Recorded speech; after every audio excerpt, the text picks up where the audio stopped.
Hello and welcome to Follow the Money. I'm Robert Tan. Join us as we explore the tools and insights you need to jumpstart your financial journey.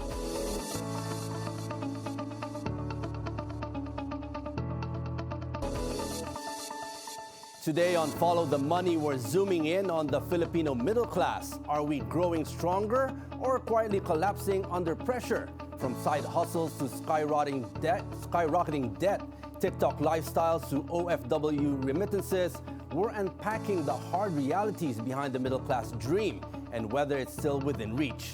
We'll break down the contradictions. Why do so many look like they're living the life while one emergency could wipe out everything? Is the gig economy building true financial freedom or just a new kind of instability?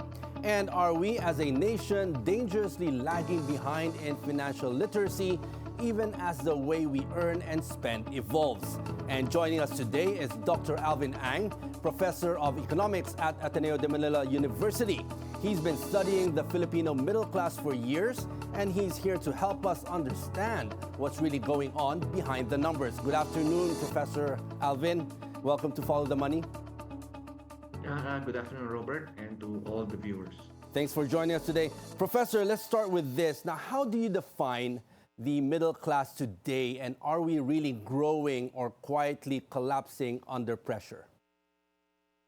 Well, if we go by the definition used by the Philippine Statistics Authority, you will find that actually there's some growth over the years. The challenge is that it is quite wide in that sense that there's a lot of population involved here. According to estimates, there'll be around 40% of the population will be considered middle class, but the range falls from lower middle class to upper middle class, means that you're actually talking about a wide range of income. So everybody basically above the poverty line that has like a stable job will be considered already like start or the lower rank of the middle class, and then upwards towards those earning more than 100,000 a month will be considered the upper middle class. Mm.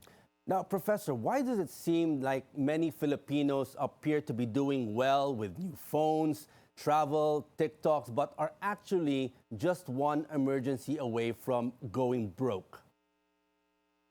Well, it's part of the development process wherein the middle class basically is like this. They really think of things that they need on a monthly basis kind of thinking, right? So they're building enough assets that basically just covers their need for the months. And that's the reason why they have this thinking that anyway, I have a stable job, I have a bit of a savings, so that can pull me through. So I can go for some of the things that allows me to enjoy a bit of the so-called the good life in that sense. How has it changed in the past years until today in terms of looking at the short term, as you mentioned, and looking at the long term? Mhm. Well, of course, the impact of social media has been very strong, creating the I need that or I have to do that kind of thinking, so that people are able to like get or do things that they would want to do that they can actually do in the future. So the kind of thinking of I cannot delay this kind of gratification because people who I think are earning less or equal me can do it. So why not me doing it myself? So this kind of pressure coming from social media actually is also creating that kind of consumerism in that sense. Now, Professor, you mentioned that there has been actual growth in terms of the middle class, but do you think, are we stuck in what experts call a middle income trap, where you're earning more, but with no clear path to long-term wealth, as we mentioned? Well, the challenge with the middle income trap, as it seems, is that basically it's the mindset about assets. You know, if the middle class is not thinking about building assets for the long term, then you will be trapped in that sense because basically you are just reaching what you need and meeting what satisfies you for the short term, then you're trapped because you're not expanding assets so that you're not able to break to the higher levels of income. And so if this cycle continues, then basically what is earned is just consumed. So no asset building happens. So does that mean is our obsession with consumerism, which means living the life, leading us into deeper debt without even realizing it? Well, as you have seen the data, recent data from the Banco Central, we have Mhm. seen data of credit card debts really Yes. going up very high and one of the highest, right? It's a percentage by percentage share. I think over total debts in the economy, it has grown to more than 5% now. So that's quite a challenge because it means that, a lot of this consumerism is supported by debts. So at one point in time, they will be pressured to really like uh, lower future consumption because they of debt payments. Having said that, Professor, you've studied this in depth. Now, how fragile is the middle class dream today, especially after COVID, inflation, and high interest rates? Well, I guess basically the fragility, as you can say it, is really more that it's being influenced towards more consumerism. I guess the work basically right now, and just like many of the incentives being created in the investment sphere, is that really to create that environment of mindset change Mhm. toward asset building. It's not bad to enjoy, all these perks in life that is available.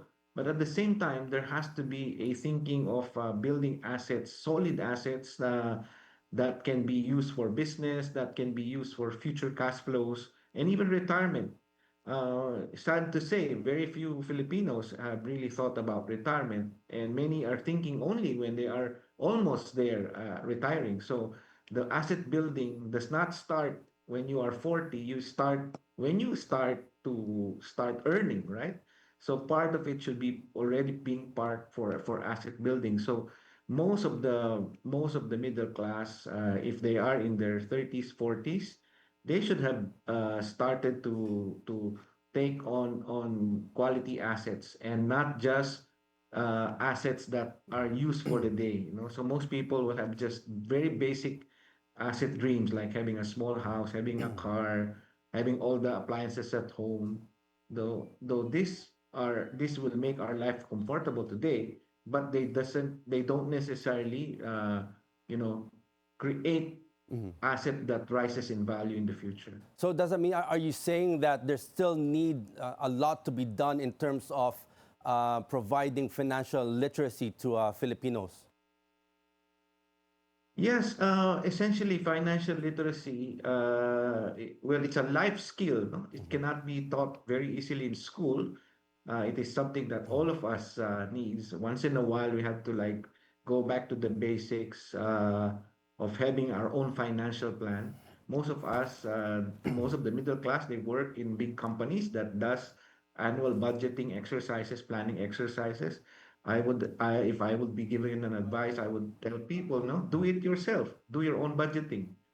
Now, Do your own planning. well, Professor, we're seeing a lot more young Filipinos juggling side jobs, freelancing, online selling. But are they building financial freedom or just coping with instability? In a way, yes, this helps financial, financial flexibility. But at the same time, some of them are really forced to do it because they are in debt, or it's just really not enough to maintain the lifestyle that they're trying to portray. Now, how does this gig economy change the definition of employment in the Philippines? And are our laws catching up with this? Well, we have passed, I think the government, a few years back, we have passed a law on the gig economy, that allows people to work from home, and even before the pandemic, this has been passed. I think the only challenge is that if you are a gig worker, you still need social protection. So those pension scheme, the health insurance, national health insurance, they should be paid, even if it's a gig economy or otherwise. It should be part of the payment that is given, even if that payment is done by the person himself or herself. So that should be part of the contract of a gig economic player. Professor, still much to discuss, but we're just getting warmed up. Follow the Money returns after a short break.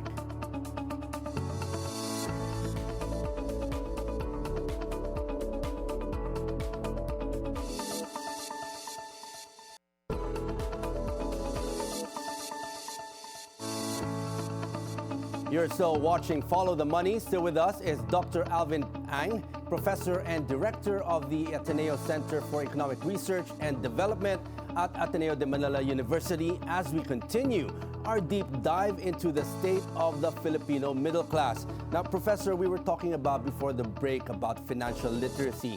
Do you think it's enough in terms of what is being taught in schools, universities, and what the government is providing in terms of awareness for many to become more investing savvy, financially savvy? Well, I would say that it's not enough because, as we can see, people will really need more effort. This is not this financial literacy is not something that the books can teach us. It is something that is really a life skill. That means it has to be practiced every day, and a lot of effort, not just by government, but not just by schools, but it also requires family interaction. It also requires community interaction. If you are religious, it's the church interaction, whatever faith you have. All of this, there is an interplay among all of these actors in society that can help people develop their financial literacy. Now, Professor, as a professor teaching economics in your schools, your students, now, do you think there's great communication or lack thereof between schools, the business community, and the government in terms of what we should really teach our students so that they'll be equipped when they graduate? Well, I believe that the process has always been consultative. The schools always like consult the industries and the government regulators on what should be part of the curriculum. And it's also very important that the academicians themselves, the academics, bring in a lot of the applications part into the theory that, of course, we teach. And so we cannot be just like theoreticians, but we also should be able to apply what we teach in daily settings and those that are needed by industry today. So there's like both the upgrading of the teachers and also the link and conversations with the industries and government at the same time.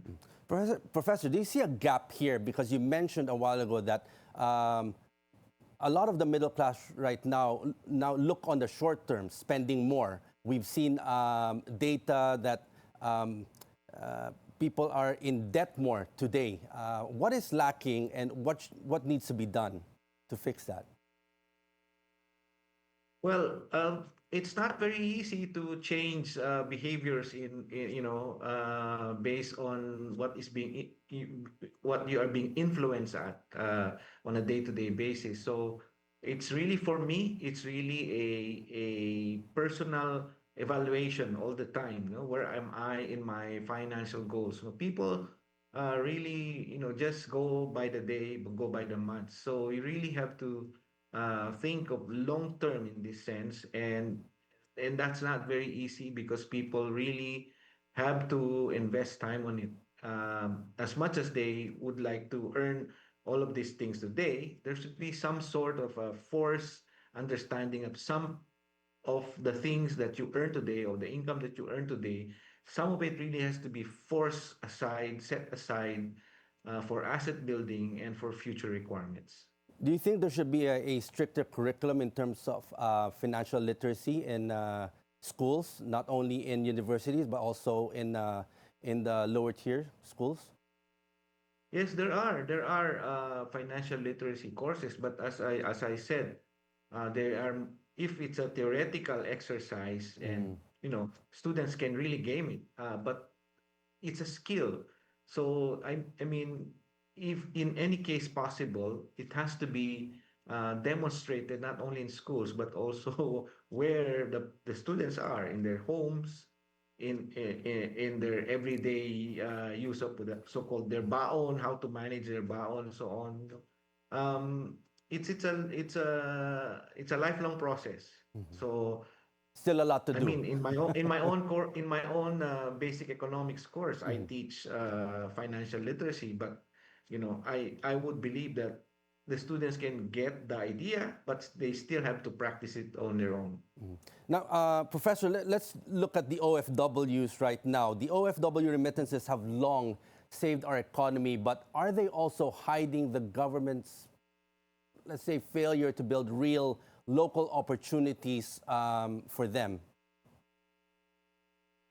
Well, it's a chicken and egg thing now because most people would like to work abroad, to migrate abroad and get income there because the opportunities of earning more is there. And let's face it, if you work abroad, you're tax free, right? So there's this opportunity for them to earn more.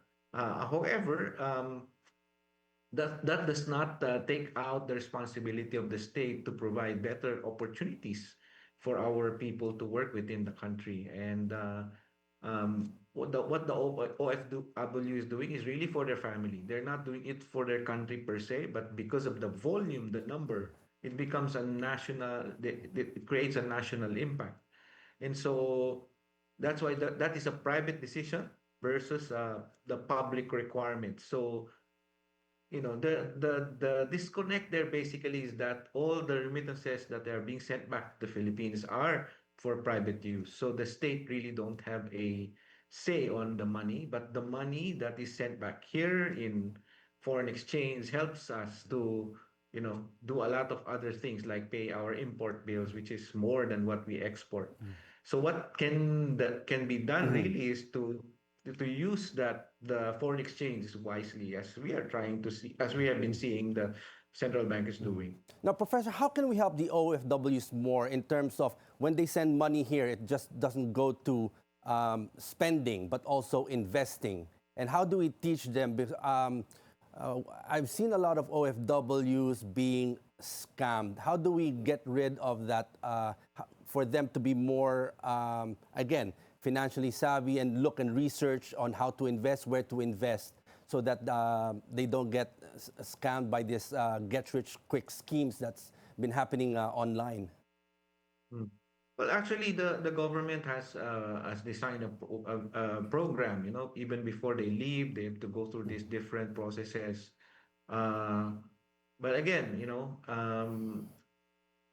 when they are already working abroad, they are on their own, and this that the thing that we can really only tell them is that to warn them that these are things that you should avoid and be careful in any investment. You do due diligence, find out.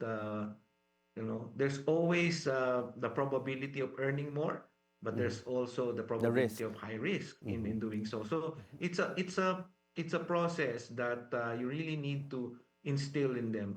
In And the Ateneo, we have a program called the ALSE, which we teach OFWs, and it's all over the world now. So it's a program that helps OFWs learn financial literacy, entrepreneurship, at the same time ethical leadership. So if they graduate in that program, we have seen many of them establish their own business, prepare to go back and retire in the Philippines, or finish their contract and go back. So it's like empowering them. So yes. OFWs are risk takers. On their own, they're already risk takers. They went out of the country to work.